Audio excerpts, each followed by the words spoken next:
This is तापस मेरा e commerce financial analyst. आज हम फ्लिपकार्ट के पेमेंट रिकन्सिलिएशन के बारे में समझेंगे। उसको मैंने 2 पार्ट्स में डिवाइड किया। एक स्क्रीन शेयरिंग पार्ट है, एक हमारा वर्किंग पार्ट है। स्क्रीन शेयरिंग पार्ट में हम पोर्टल के बारे में पूरा समझेंगे। पोर्टल में कहाँ से रिपोर्ट्स फेच होता है, उस रिपोर्ट्स को कैसे वैल्यू ऐड करके हम रिकन्सिलिएशन कर सकते हैं। उस रिकन्सिलिएशन हम देखेंगे सेल्स रिटर्न, उसके एक्सपेंसेस कटने के बाद हमारा बैंक अकाउंट में कितना पैसा आ रहा है, उसके पूरा का पूरा A to Z process video में मैंने कवर करूंगा। तो फ्रेंड्स लेट्स कनेक्ट। जैसे मैंने समझा रहा था, फ्लिपकार्ट में मैंने एक वर्किंग यहाँ पे प्रिपेयर किया हूँ, इसमें लिखा हूँ Flipkart payment cycle and calculation. Flipkart जो भी आपका एग्रीड पेमेंट साइकिल होती है उस टाइम पे आपको पेमेंट मिलता है। पेमेंट कैसे कैसे मिला है यहाँ पे मैंने एक छोटा सा समरी देके समझा रहा हूँ। इसके वर्किंग भी दिखाऊंगा, वो कैसे कैसे बना है वो भी समझाऊंगा। जैसे कोई प्रोडक्ट है, उसका सेलिंग प्राइस है 261 रुपीज, उसमें कमीशन लिखा हुआ है 8 रुपीज, जो भी आपका एग्रीड कमीशन परसेंटेज होगा। फिक्स्ड फी यहाँ पे मेंशन्ड है, लॉजिस्टिक उसके नीचे मेंशन्ड है। उसके बाद रिवर्स लॉजिस्टिक उस केस पे करता है जहां पे वो रिटर्न कस्टमर रिटर्न होती है। कोई रिटर्न केस पे ना फॉरवर्ड लॉजिस्टिक करता है ना रिवर्स लॉजिस्टिक करता है। टीसीएस करता है, टीडीएस करता है। टैक्सेबल वैल्यू का 1% जो कि फुली रिफंडेबल है। आप अपना इनकम टैक्स पोर्टल, अपना जीएसटी पोर्टल में जाके इसका रिफंड ले सकते हैं।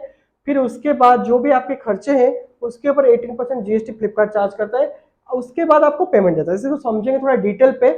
261 रुपए देके हमने कोई प्रोडक्ट फ्लिपकार्ट में बेचते हैं, 261 का मेरा कोई प्रोडक्ट होता है, तो 8 रुपए मेरा कमीशन है, 33 रुपीज मेरा फिक्स्ड फी है, 65 मेरा लॉजिस्टिक है। रिवर्स लॉजिस्टिक मेरा सपोज फॉरवर्ड केस है, कुछ भी नहीं है, TCS 3 rupees, TDS 3 rupees, 9 rupees GST, तो इस केस में मुझे 131 रुपीज मिलता है। यहीं पे बात खत्म हो जाता। सपोज ये फॉरवर्ड फॉरवर्ड रहता, सपोज इसे रिटर्न आता है तो सारे के सारे चेंज हो जाएंगे फिगर्स। 261 फॉरवर्ड था वो रिटर्न हो जाएगा। कमीशन फ्लिपकार्ट रिटर्न केस में रिवर्स कर देता है, कोई आपसे कोई चार्ज नहीं लेता, तो 8 को 8 जीरो हो गया। फिक्स्ड फी 33, ये ऑलरेडी चार्ज है, रिवर्स केस में वो वहीं से आ जाएगा। नेट ऑफ चार्ज आप देखोगे तो 33 आ गया। जैसे यहाँ पे वैल्यू जीरो हो गया, 8 जीरो हो गया, तो 65 लॉजिस्टिक लग गया। रिवर्स लॉजिस्टिक ऊपर से लगता है कि जो प्रोडक्ट रिटर्न आते हैं सेलर के पास तो रिवर्स लॉजिस्टिक लग जाता है। टीसीएस लगा 3 और reverse 3 zero, TDS 3 reverse 3 zero, forward के जीएसटी, फिर रिवर्स चार्ज के ऊपर जीएसटी लगा तो -28 हुआ। तो इस केस में ना आपको 131 रुपीज मिला था और 3 रुपीज कटा, मतलब नेट आपको इस केस में सपोज कस्टमर रिटर्न होता है तो 181 रुपीज आपके अकाउंट से कट जाएंगे। तो 181 रुपीज इसमें से कौन है, एक मेरा 35 रुपीज है, एक मेरा 65 रुपीज है, एक मेरा 55 रुपीज है, ठीक है, और ये 2 जीएसटी, ये सारा मिलके मेरा अमाउंट कट जाएगा जो कि 181 रुपीज है। इसको सेलर को समझना चाहिए थोड़ा सा। ये लॉजिस्टिक, रिवर्स लॉजिस्टिक, फिक्स्ड फी, जीएसटी, ये सारा कट के 181 हो रही है। मैं थोड़ा सा इस पे ना पेमेंट में आता हूँ। एक बार पेमेंट सीट में ना डिटेल में जाते हैं। ये वाला पेमेंट सीट है, ये पेमेंट सीट है, मैं थोड़ा सा डिटेल में गया। इसमें ना इसी ऑर्डर को मैं दिखा रहा हूँ। इसके आगे 261 रुपीज का जो ऑर्डर है ना, सपोज ये सेटल्ड होती है तो यहाँ पे देखिए 131 रुपीज मिलता है। सपोज इसे रिटर्न हो रहा है तो 185 रुपीज रिटर्न हो रहा है। तो इस केस में सेलर को समझना इजी है कि मुझे मिलता है 130 रुपीज, सपोज सेटल्ड होती है, और रिटर्न केस पे 130 रुपीज जाने के बाद फिर भी 185 रुपीज डेबिट हो जाती है। तो इसके आगे सारे कॉलम से, यहाँ पे देखो sales amount, total offer, my share, customer add, market place, taxes, protection fund, एक एक चीज है ना 3-4 बार लिखा हुआ है, तो उसमें कॉन्फ्यूज नहीं होना। तो इसके थोड़ा सा आगे हम चलते हैं, इसके थोड़ा सा आगे।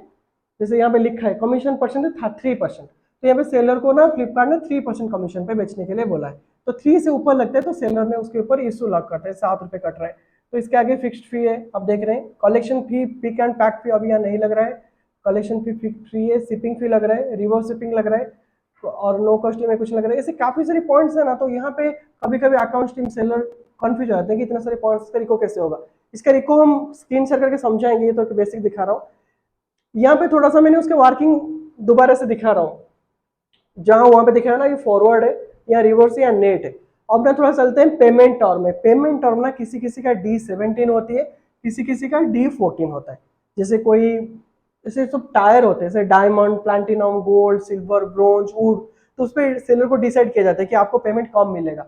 और पेमेंट दो तरीके से, दो हिस्से मिलते हैं, एक प्रीपेड पेमेंट, एक पोस्टपेड पेमेंट। और जो पेमेंट होती है 3 चीजें उसमें होती है कि आइदर सेटल्ड है, या फिर रिटर्न है, या फिर अनसेटल्ड है। अनसेटल्ड है मतलब उसका पेमेंट अभी तक बना नहीं, सेटल्ड है मतलब अकाउंट क्रेडिट हो चुका है, और रिटर्न है तो सेटल वाला पेमेंट को उसने नेगेटिव करवा दिया। सबसे बड़ी फैक्टर है SPF, जो कि सब सेलर जानते हैं, सेलर प्रोटेक्शन फंड। जब भी आपको कोई प्रोडक्ट रिटर्न आए, रॉन्ग आए, डैमेज आए, डिफेक्ट आए, मिसिंग आए, तो उस केस में आप सेफ्टी क्लेम लॉक करोगे, एसपीएफ उस केस में आप लॉक करोगे। एसपीएफ लॉक करने से आपको उसका जो सेलर प्रोटेक्शन फंड के मनी जो एग्रीड किया फ्लिपकार्ट, वो अमाउंट ऑफ मिल जाएगा। ठीक है, अभी तो हमने वर्किंग थोड़ा बहुत हमें समझ में आ गया, अभी भी थोड़ा बहुत डाउट है कि इसको हम कैसे समझेंगे ताकि हम पर्टिकुलरली घर बैठ के रिकंसिलिएशन कर सकते हैं। रिकंसिलिएशन कराना बहुत जरूरी है ताकि सेलर को अपना जो प्रोडक्ट के एक्चुअल स्टेटस पता चले, अभी वो प्रोडक्ट मेरा सेटल्ड है, रिटर्न है, अनसेटल्ड है, या मेरा इसमें कोई गलत चीज कट गया, ताकि मैं टिकट लॉक करके फ्लिपकार्ट के इंटरनल टीम से बात करके इसका पेमेंट ला सकूं। तो इसके पूरा का पूरा रिकंसिलिएशन प्रोसेस समझते हैं। चलते हैं अभी स्क्रीन शेयरिंग सेक्शन पे, वहां पे हम पूरा समझेंगे रिपोर्ट कहाँ से जनरेट होता है, कैसे कैसे रिकंसिलिएशन होता है और रिकंसिलिएशन का फायदा क्या है। हाय फ्रेंड, जैसे मैंने बोला था अभी स्क्रीन शेयरिंग सेक्शन से, ये जो कंपनी के बारे में हम समझाने जा रहे हैं, ये हमारा एक टेस्टिंग कंपनी है, इंटरनल टेस्टिंग कंपनी। ये कोई सेलर का डाटा नहीं है, किसी कंपनी नहीं है। ये हमारा एम एस वर्ल्ड जो लिखा हुआ है ना, एम एस हमारा कंपनी का ही है। जैसे M S finance analysis private limited है, तो एम एस वर्ल्ड एक टेस्टिंग कंपनी है। इसमें जस्ट टेस्टिंग ऑर्डर प्लेस होती है, टेस्टिंग काम चलता है, इसमें कुछ भी नहीं है। यहाँ पे आप देखोगे तो पेमेंट कुछ भी नहीं नेगेटिव में शो कर रहा है। एक टेस्टिंग कंपनी है ये, इसलिए ताकि इसमें ट्रेनिंग सेक्शंस वगैरह हो सके। ठीक है, जैसे हमने वहाँ पे समझे कि सेलर रिकंसिलिएशन करने से पहले सबसे इम्पोर्टेंट चीज़ें क्या है। सबसे इम्पोर्टेंट चीज़ें है सेल और पेमेंट। सेल कहाँ से निकलेगा, रिपोर्ट में जाके, रिपोर्ट सेंटर में जाके टैक्स रिपोर्ट, देन आपको रिक्वेस्ट न्यू रिपोर्ट, और उसमें जाके टैक्स रिपोर्ट, और आपको निकालना है सेल्स रिपोर्ट। सेल्स रिपोर्ट जब आप निकालोगे, आपको एक पीरियड पूछा जाएगा, कौन सा पीरियड को चूज करना चाह रहे हैं आप। वन टाइम रिक्वेस्ट करना चाह रहे हैं, इसमें कस्टम कर सकते हैं, मंथ ऑन मंथ कर सकते हैं, जिसे भी करके आप यहाँ से एक रिपोर्ट फेच कर लिया। जैसे हमने प्रीवियस डाउनलोड किए हैं, जनरेटेड रिपोर्ट अभी थोड़ी टाइम पहले हुआ है, तो आप उसके रिपोर्ट देख सकते हैं। रिपोर्ट ऐसे आएगा, एक बड़ा सा रिपोर्ट है, बी कलम तक है। इसमें सेलर, थोड़ा सा मैं एक्सपांड कर लेता हूँ। इसमें सबसे इंपॉर्टेंट फैक्टर है order ID and order item ID, और उसके आगे फैक्टर्स है इसके डेट्स, और इसके फैक्टर्स उसके आगे है क्वांटिटी और सेलिंग प्राइस। सेलिंग प्राइस इसमें आपको क्या लेना है, ये वाला फाइनल टैक्सेबल वैल्यू, जिसमें फाइनल वैल्यू इसमें लिखा है ना, फाइनल वैल्यू, तो इस पे लेना है, ये वाला फाइनल अमाउंट है। ये टेस्ट फॉर्मेट में आपको टेस्ट टू कॉलम करना है बस। ठीक है, इसमें क्या है, इवेंट टाइप, इवेंट सब टाइप है। इवेंट टाइप से जाके आपको सेल सिलेक्ट करना है, रिटर्न सेल का एक पार्ट है। ठीक है, तो इसी सीट को हम रिको के लिए कन्वर्ट करते ले जाएंगे। उसके नेक्स्ट आपको डाउनलोड करना है पेमेंट, सेम रिपोर्ट में, report centre, request new report, request new report में जाके पेमेंट रिपोर्ट, पेमेंट रिपोर्ट में जाके आप सेटल ट्रांजेक्शन रिपोर्ट, कोई पर्टिकुलर पीरियड का, जैसे अप्रैल का कर रहे हो तो अप्रैल, मई का कर रहे हो तो मई, थोड़ी दिन आगे का पीरियड लेंगे ताकि ऑर्डर सेटलमेंट हमेशा आगे ही होता है।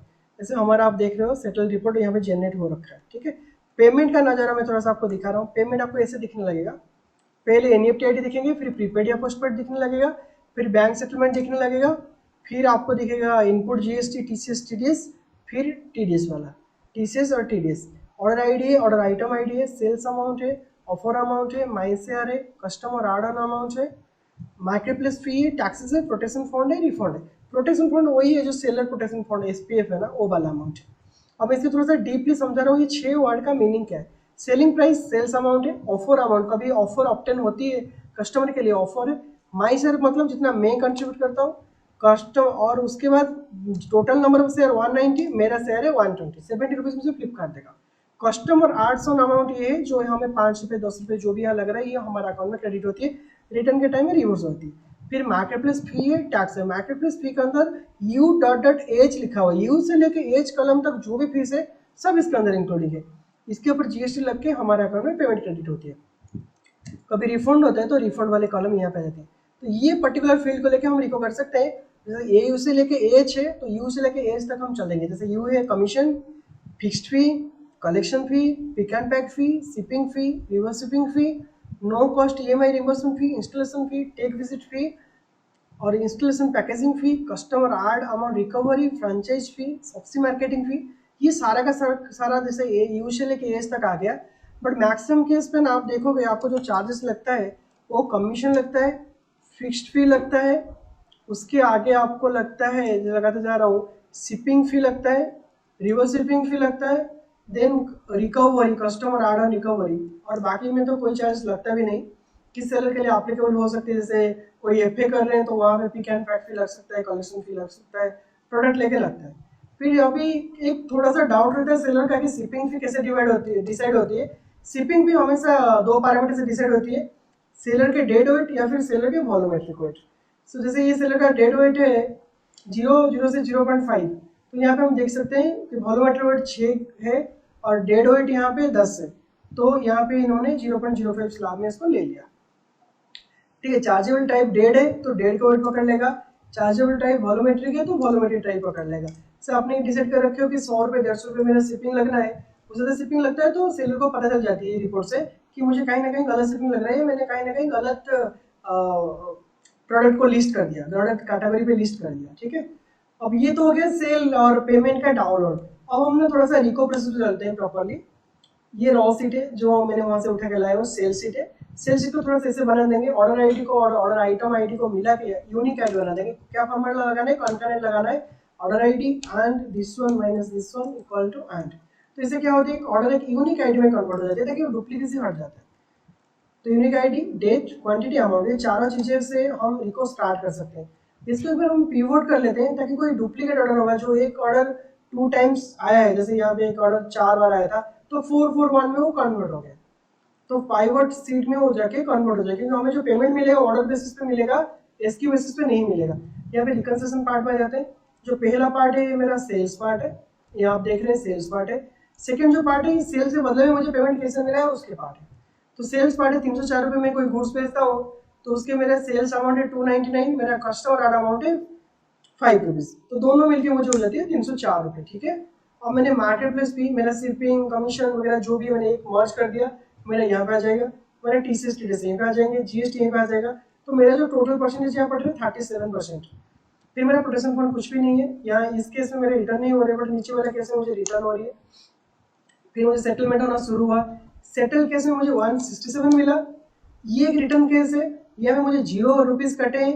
रीजन क्या है कि ये क्वेरी रिटर्न है, और जब ये कस्टमर रिटर्न होते हैं, ये जैसे कस्टमर रिटर्न है 181 रुपीज़ कटे। ये तीनों के तीनों को ना मैं एक अलग अलग तरीके से आपको समझाऊंगा ताकि आप समझ जाएंगे तीनों में क्या अंतर है। मैं तीनों को हाईलाइट कर देता हूँ, फिर ये तीनों को समझाऊंगा कि एक सेम चीज़ें कैसे अलग अलग वैल्यूएशन देता है। येलो कलर से हम फिल्टर करते हैं।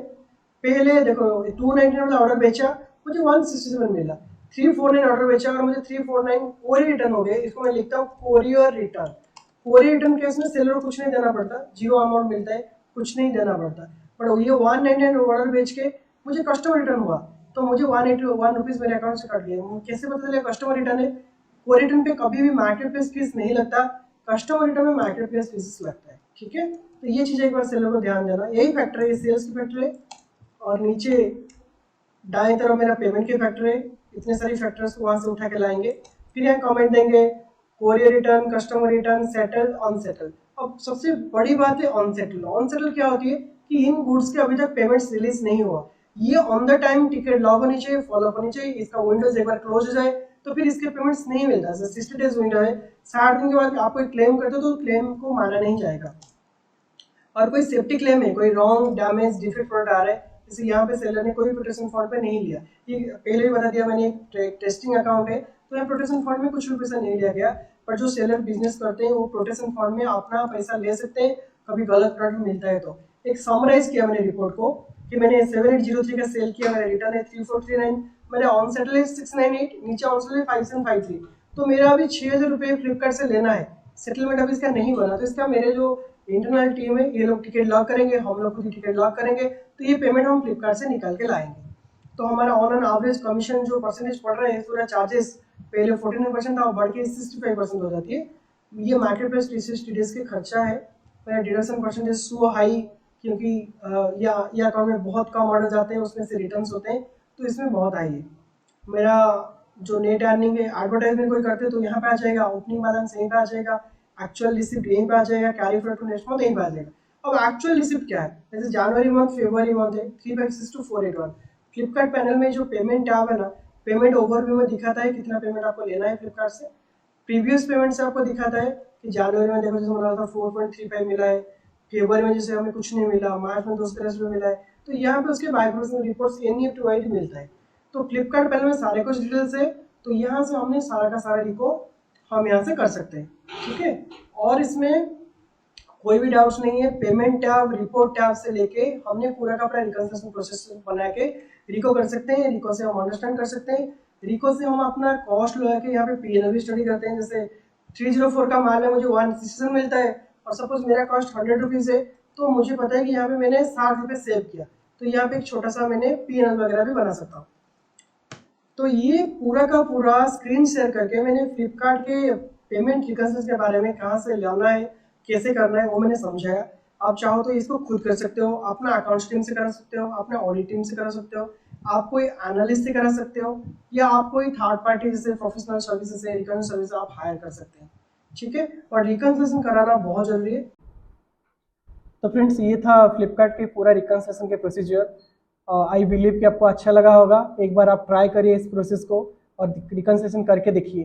फिर भी कोई भी डिफिकल्टीज आता है, कोई प्रॉब्लम आता है, आप कमेंट सेक्शन में पूछ सकते हैं, हमें डायरेक्ट कॉल करके पूछ सकते हैं, वेबसाइट विजिट कर सकते हैं, मेल कर सकते हैं। तो मैं चाहूँगा कि आप रिकंसिलिएशन खुद करिए। फिर भी कोई प्रॉब्लम आता है या आप रिकंसिलिएशन सर्विस आउटसोर्स करना चाह रहे हैं, हमारा सर्विस आपको ज़रूरत पड़ता है, तो आप हमें feel free to call us. मेरा नंबर है 9818958912। मेल आई डी है support@msfinance.in और वेबसाइट है www.msfinance.in।